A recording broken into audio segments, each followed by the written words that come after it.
Yun o mga par. So pang day 8 accomplishment ano po. So second day din po ng ating CHB laying. So mataas na mga idol yung ating asintada. Ayan o. So kita na natin yung mga partition ano mga idol. So ito yung room 3 ay room 2, then room 1 saka masters bedroom. Then dito yung CR, then lababo, then dining. Nandun po yung bintuan ng CR. Then living area. Then dito po yung terrace.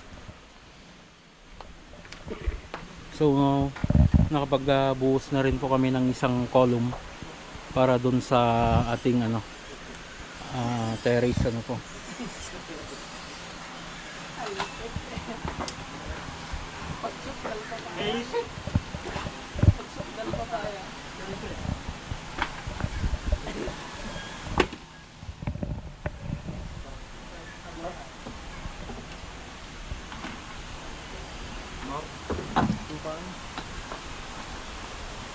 So mabilis na lang po ito bukas na may taas yung ating sinta no?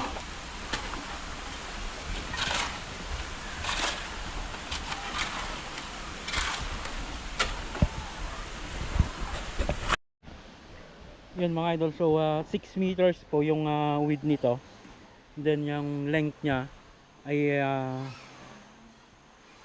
8 meters ano po hanggang dun po sa may terrace.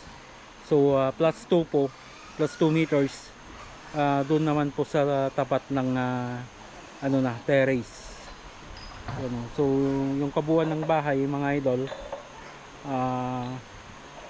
6 by 8 meters, so 48 square meter po dito sa loob ng bahay, plus 3 by 3 meters yung sa terrace. So 48 plus 9 po. Yan yung area ng kabuuan ng bahay.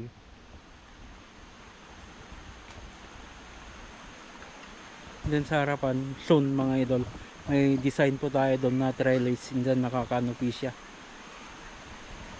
Soon po pag nakikita nyo po yun mga idol pag nag-finish na dito.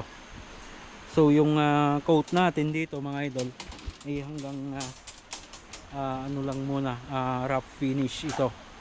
So hanggang tie beam, ready for trusses na yung gagawin namin dito and ready for finishing. So set up namin yung sa electricals, then plumbing hanggang abang po yun, and then sa finishing kasama na rin po yung natin ng electricals, and then finalization ng mga tubo, and then plumbing, water line pag sa finishing na po yun. So dito mga idol, hanggang abang lang muna tayo lahat ng tubo at ng electrical pipe.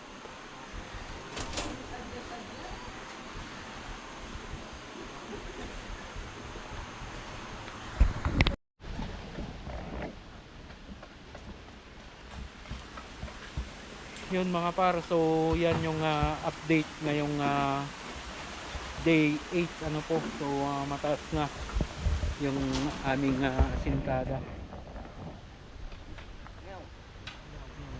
So bukas baka abutin na tayo ng sa may lintel beam ng ating mga bintana na po. Okay mga idol, so yan yung update ngayong day 8 ano po. Hanggang yan po, lagi tayong mag-ingat at God bless po sa ating lahat.